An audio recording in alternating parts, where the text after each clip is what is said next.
নমস্কার বন্ধুরা, বিনা রান্নাঘরে আপনাদের সবাইকে স্বাগত। আজ আমার রেসিপি ঘুগনি ফুচকা। তাহলে আসুন বন্ধুরা, দেরি না করে রেসিপিটা শুরু করা যাক। রেসিপি বানানোর জন্য দেখুন, ময়দা নিয়েছি আধা কাপ সুজি আর 1 কাপ নিয়েছি আটা। এবার ভালো করে দেখুন মিশিয়ে নিচ্ছি।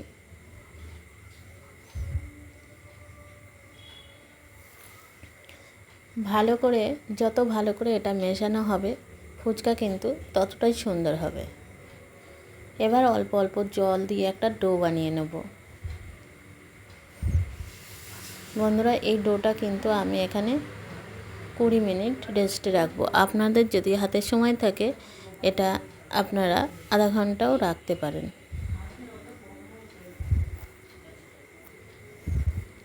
এবার দেখুন, আমি 20 মিনিট পরে ফিরে আসলাম। এর থেকে আমি কয়েকটা লেচি আমি কেটে নিচ্ছি। বন্ধুরা, এই রেস্টে থাকার পরে কিন্তু আমি অনেকক্ষণ ধরে মেখে নিয়েছিলাম, আপনাদের দেখানো হয়নি। এটা কিন্তু আপনারা আরেকটু সময় ধরে মেখে নেবেন। এই দেখুন, আমি এটা রুটির থেকেও পাতলা করে বেলে নিলাম এবং দেখুন একটা গ্লাসের মুখ দিয়ে আমি কেটে নিচ্ছি।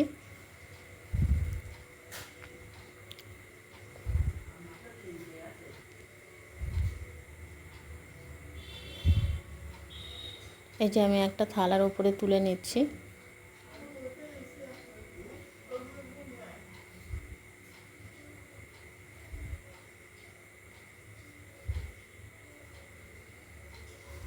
এবার আর দেখানোর জন্য আর একটা লেচি আমি বেলে নিচ্ছি। দেখুন,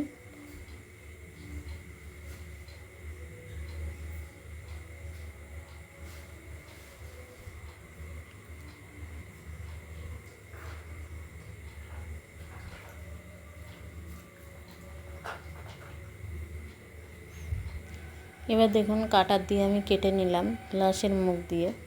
এবার আমি এই ফুচকাগুলো আমি একটা থালার উপরে তুলে নিচ্ছি।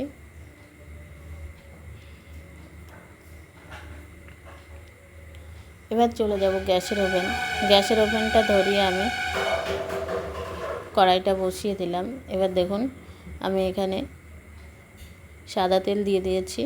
এবার একটা ফুচকা ছেড়ে দেবো। বন্ধুরা, প্রথমে ফুচকাগুলো কিন্তু সেরকম ফুলতে চায় না, তার জন্য কিন্তু মন খারাপ করবে না। এবং আমার এখানে কিন্তু তেলটা একটু কম বলে ফুচকাগুলো আরও কিন্তু তেল দিলে আরও ফুচকা কিন্তু ফুলতো, কিন্তু আমার এখানে তেলটা একটু কমে গেছে।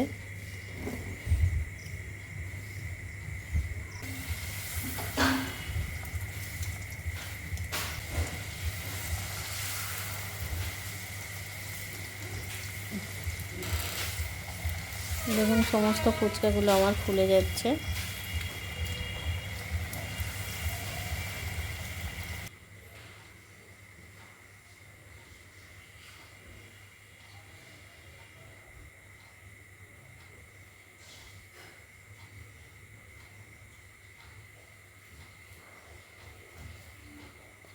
এবার দেখুন, ফুচকাগুলো আমি এই যে সব সাজিয়ে নিচ্ছি এবং দেখুন তারপরে আমি ফুচকার মধ্যে আমি ঘুগনিগুলো দিয়ে দিলাম।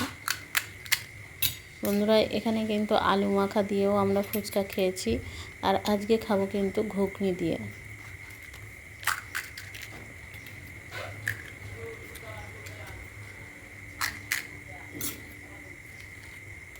বন্ধুরা, রেসিপিটা যদি ভালো লাগে তাহলে প্লিজ লাইক, কমেন্ট, শেয়ার করবে। আর আপনারা খুব ভালো থাকবেন, সুস্থ থাকবেন। আবার দেখা হবে বিনার এই রান্নাঘরে অন্য কোনো ভিডিওতে। ধন্যবাদ।